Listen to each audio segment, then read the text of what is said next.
ओम शांति। 10 फरवरी 2025 बाप दादा के मधुर महावाक्य।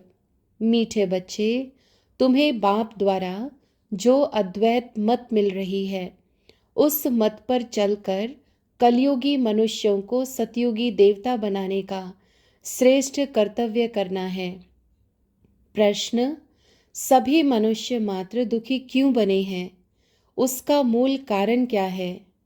उत्तर: रावण ने सभी को श्रापित कर दिया है, इसीलिए सभी दुखी बने हैं। बाप वर्षा देता, रावण श्राप देता, यह भी दुनिया नहीं जानती। बाप ने वर्षा दिया, तब तो भारतवासी इतने सुखी, स्वर्ग के मालिक बने, पूज्य बने। श्रापित होने से पुजारी बन जाते हैं। ओम शांति। बच्चे यहाँ मधुवन में आते हैं बाप दादा के पास। हॉल में जब आते हो देखते हो, पहले बहन भाई बैठते हैं, फिर पीछे देखते हो बाप दादा आया हुआ है, तो बाप की याद आती है। तुम हो प्रजापिता ब्रह्मा के बच्चे, ब्राह्मण और ब्राह्मणियाँ। वह ब्राह्मण तो ब्रह्मा बाप को जानते ही नहीं हैं। तुम बच्चे जानते हो, बाप जब आते हैं तो ब्रह्मा विष्णु शंकर भी जरूर चाहिए। कहते ही हैं त्रिमूर्ति शिव भगवानुवाच। अब तीनों द्वारा तो नहीं बोलेंगे ना। यह बातें अच्छी रीति बुद्धि में धारण करनी है। बेहद के बाप से जरूर स्वर्ग का वर्षा मिलता है। इसीलिए सभी भक्त भगवान से क्या चाहते हैं? जीवन मुक्ति। अभी है जीवन बंध। सभी बाप को याद करते हैं कि आकर इस बंधन से मुक्त करो। अभी तुम बच्चे ही जानते हो कि बाबा आया हुआ है। कल्प कल्प बाप आते हैं, पुकारते भी हैं तुम मात पिता, परंतु इसका अर्थ तो कोई भी नहीं समझते।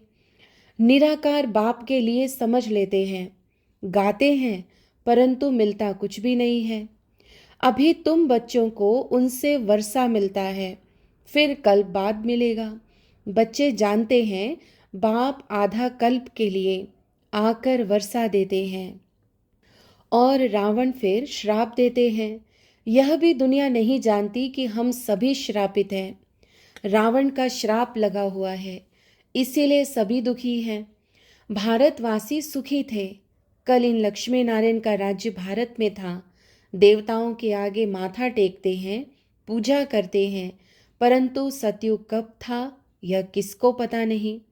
अब देखो लाखों वर्ष की आयु सिर्फ सतयुग की दिखा दी है, फिर त्रेता की, द्वापर कलयुग की।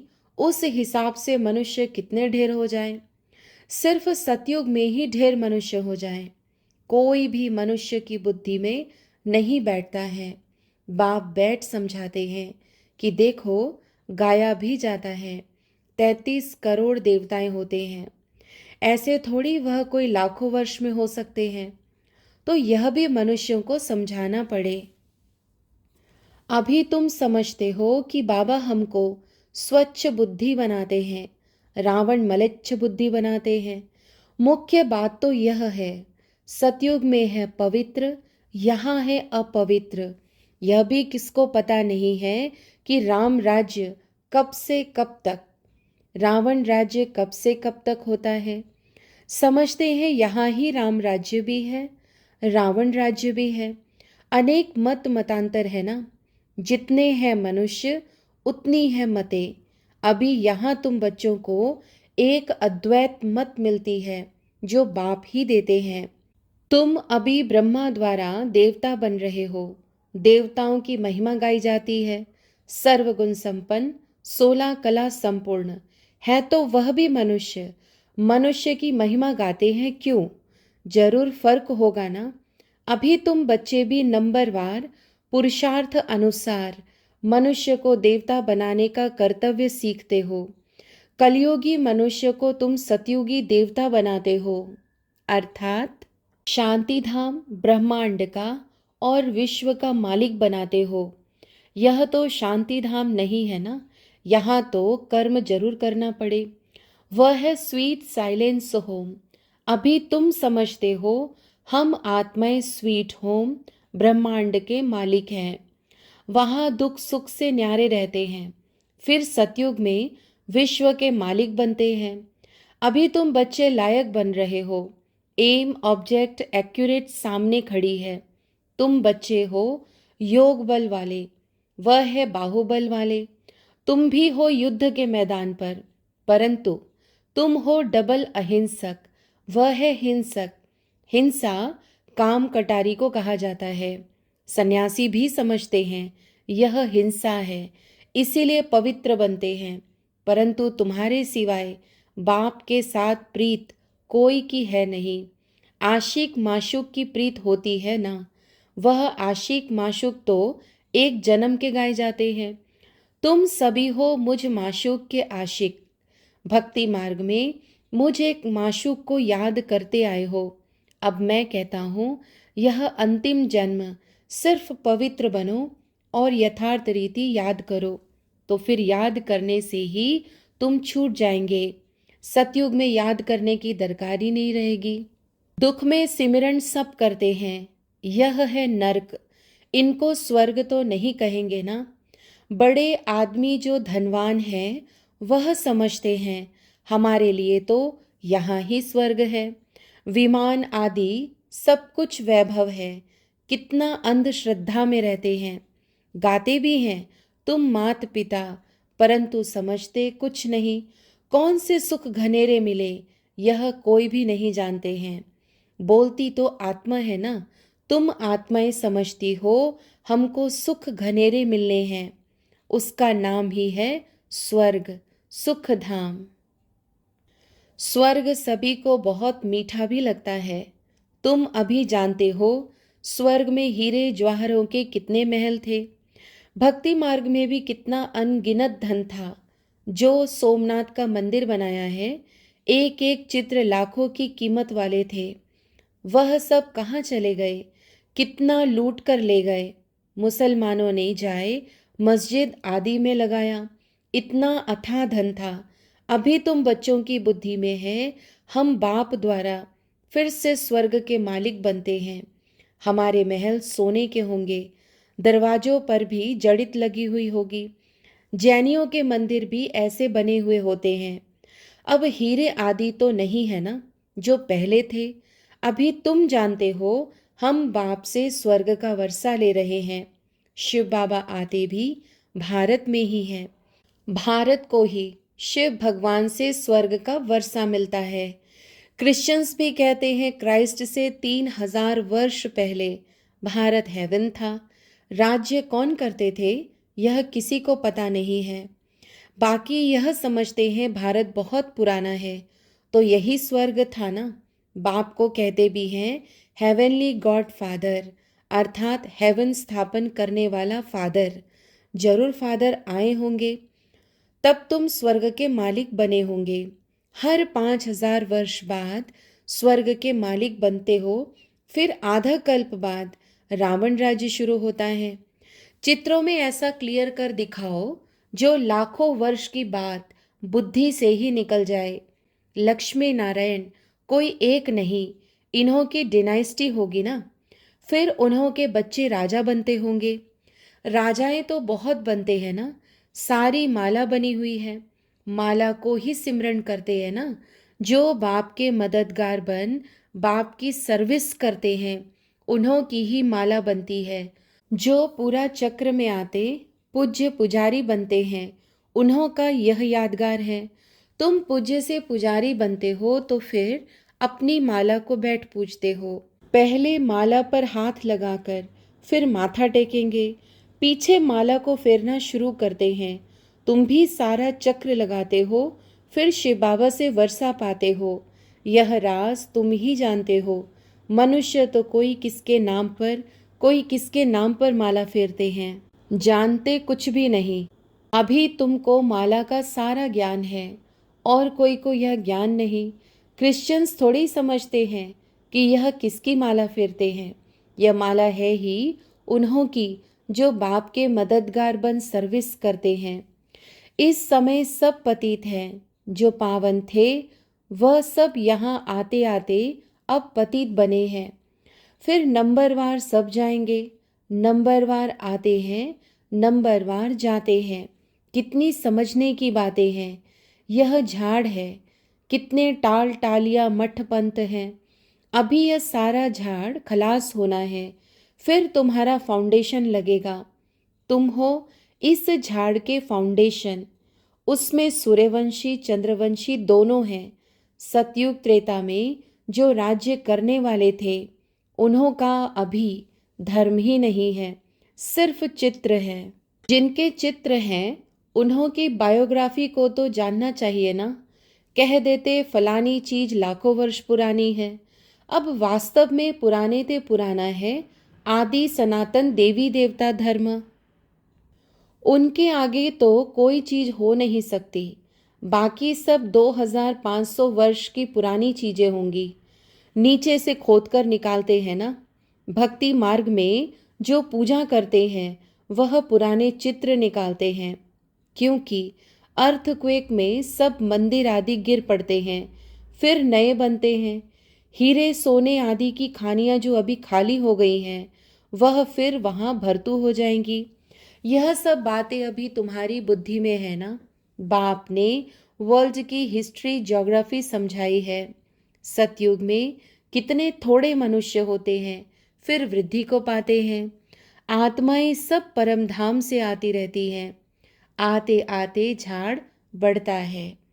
फिर जब झाड़ जर्जड़ीभूत अवस्था को पाता है तो कहा जाता है राम गयो रावण गयो। जिनका बहु परिवार है, अनेक धर्म है ना। हमारा परिवार कितना छोटा है, यह सिर्फ ब्राह्मणों का ही परिवार है। वह कितने अनेक धर्म है, जनसंख्या बतलाते हैं ना। वह सब है रावण संप्रदाय। यह सब जाएंगे, बाकी थोड़े ही रह जाएंगे। रावण संप्रदाय फिर स्वर्ग में नहीं आएंगे, सब मुक्ति धाम में ही रहेंगे। बाकी तुम जो पढ़ते हो वह नंबरवार आएंगे स्वर्ग में। अभी तुम बच्चों ने समझा है कैसे वह निराकारी झाड़ है, यह मनुष्य सृष्टि का झाड़ है। यह तुम्हारी बुद्धि में है। पढ़ाई पर ध्यान नहीं देंगे तो इम्तिहान में नापास हो जाएंगे। पढ़ते और पढ़ाते रहेंगे तो खुशी भी रहेगी। अगर विकार में गिरा तो बाकी यह सब भूल जाएगा। आत्मा जब पवित्र सोना हो तब उसमें धारणा अच्छी हो। सोने का बर्तन होता है पवित्र गोल्डन। अगर कोई पतित बना तो ज्ञान सुना नहीं सकता। अभी तुम सामने बैठे हो, जानते हो गॉड फादर शिव बाबा हम आत्माओं को पढ़ा रहे हैं। हम आत्माएं इन ऑर्गन्स द्वारा सुन रही हैं। पढ़ाने वाला बाप है। ऐसी पाठशाला सारी दुनिया में कहाँ होगी। वह गॉड फादर है, टीचर भी है, सतगुरु भी है। सबको वापस ले जाएंगे। अभी तुम बाप के सम्मुख बैठे हो। सम्मुख मुरली सुनने में कितना फर्क है। जैसे यह टेप मशीन निकली है, सबके पास एक दिन आ जाएगी। बच्चों के सुख के लिए बाप ऐसी चीजें बनवाते हैं, कोई बड़ी बात नहीं है ना। यह सावल शाह है ना, पहले गोरा था अभी सांवरा बना है, तब तो श्याम सुंदर कहते हैं। तुम जानते हो हम सुंदर थे, अब श्याम बने हैं, फिर सुंदर बनेंगे। सिर्फ एक क्यों बनेगा? एक को सर्प ने डसा क्या? सर्प तो माया को कहा जाता है ना। विकार में जाने से सांवरा बन जाते हैं। कितनी समझने की बातें हैं। बेहद का बाप कहते हैं गृहस्थ व्यवहार में रहते यह अंतिम जन्म फॉर माई सेक अर्थात मेरे सदके पवित्र बनो। बच्चों से यह भीख मांगते हैं, कमल फूल समान पवित्र बनो और मुझे याद करो, तो यह जन्म भी पवित्र बनेंगे और याद में रहने से पास्ट के विकर्म भी विनाश होंगे। यह है योग अग्नि, जिससे जन्म जन्मांतर के पाप दग्ध होते हैं। सतो प्रधान से सतो रजो तमो में आते हैं तो कला कम हो जाती है, खाद पड़ती जाती है। अब बाप कहते हैं सिर्फ मामेकम याद करो, बाकी पानी की नदियों में स्नान करने से थोड़े ही पावन बनेंगे। पानी भी तत्व है ना। 5 तत्व कहे जाते हैं। यह नदियाँ कैसे पतित पावनी हो सकती हैं?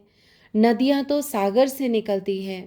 पहले तो सागर पतित पावन होना चाहिए ना।